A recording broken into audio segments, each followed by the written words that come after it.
সকালে ঘুম ভেঙে পাশে ফুল আর চকলেট পেয়ে অনেক খুশি হয় মেঘ। সে ভাবতেও পারেনি কাব্য তাকে সব আবার দেবে। কাব্যকে ধন্যবাদ জানাতে উঠে বেরিয়ে দেখে কাব্য বাইরে দাঁড়িয়ে আছে। মেঘ গিয়ে কাব্যের সামনে দাঁড়ায়। মেঘ বলল, ধন্যবাদ, জানতাম বা আশাও করিনি। আবার কাব্য বলল, যদি তোমার মনে হয় তোমাকে ভালোবাসি বা তেমন কিছু, তাহলে এটা তোমার ভুল। তোমাকে আমি ঘৃণা করি আর সব সময় করব। এগুলো দিয়েছি যাতে তোমার মনে পড়ে এই মানুষটা তোমাকে ভালোবেসেছিল আর এখন সে তোমাকে কতটা ঘৃণা করে। মেঘ অবাক হয়ে তাকিয়ে থাকে, কিছু না বলে দৌড়ে চলে যায় মেঘ। কাব্য দাঁড়িয়ে থাকে। হঠাৎ পাশে ফিরে দেখে মা দাঁড়িয়ে।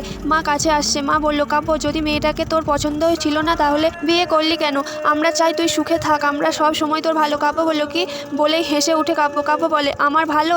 মা, মনে পড়ে মাঝে মাঝে সকালে এমন কিছু খাবার হতো যা আমার ভালো লাগতো না, তখন অন্য খাবার দেওয়ার বদলে না খাইয়ে রাখতেন। বেকার বলে কম কথা শুনিনি। প্রতিবার আমাকে অপ্রয়োজনীয় ফিল করাতে আপনারা একটুও সুযোগও ছাড়েননি। আমার ভালো, প্লিজ, আমি যেমন আছি ভালো আছি, আমাকে নিয়ে ভাবতে হবে না।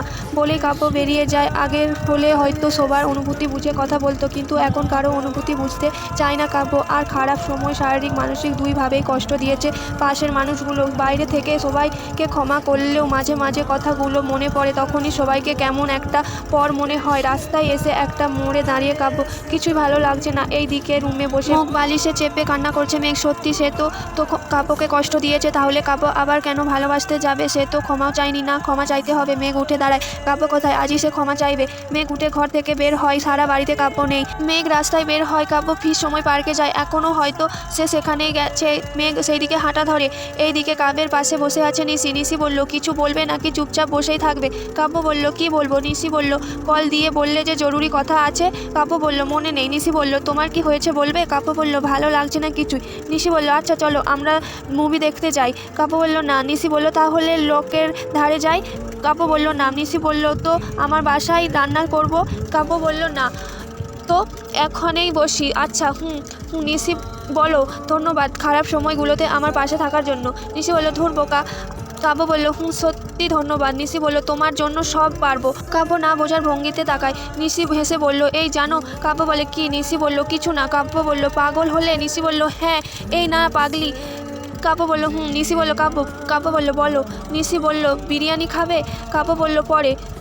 চুমু কি? চা? না। নিশি হাসলো। কাব্যের মন ভালো করতে নিশি অনেক রকম চেষ্টা করতে থাকে। এইদিকে রাস্তায় এই পারে মেঘ এসে দাঁড়িয়েছে। দূর থেকে দেখা যাচ্ছে কাব্য আর নিশি বসে আছে। মেঘের রাগ হয়। মেঘ দুটো রাস্তা পার হয়। নিশি বলল, জানো, একটা নাটক করব পরের সপ্তাহে। ডায়লগগুলো বলতে কেমন যেন লাগে, বিয়ের প্রস্তাব টাইপের। কাব্য বলল, ও, ভিডিও করবা? নিশি বলল, কাব্য বলল, কি ডায়লগ শুনি? নিশি বলল, হাসবে না কিন্তু। কাব্য বলল, আচ্ছা।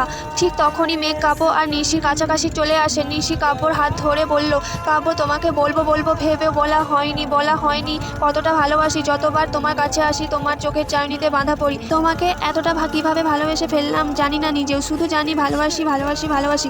বিয়ে করবে আমায়? কাব্য দুষ্টুমি করে বলে, হ্যাঁ। নিশি হেসে উঠে। এইদিকে সব শুনে মেঘ থমকে যায়। তার যেন পায়ের তলায় মাটি সরে গেছে। চারিদিকে কেমন একটা পরিবেশ হয়ে গেছে। মেঘ আর এগানোর সাহস পায় না। এখন ক্ষমা চেয়েও লাভ কি? কাব্য এখন নিশির ভাবতে আনমনে হাঁটতে থাকে।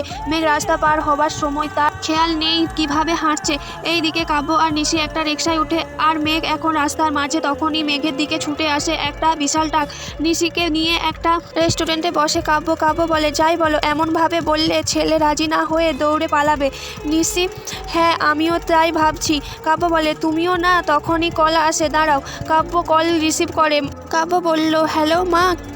কিভাবে? কোন হসপিটালে?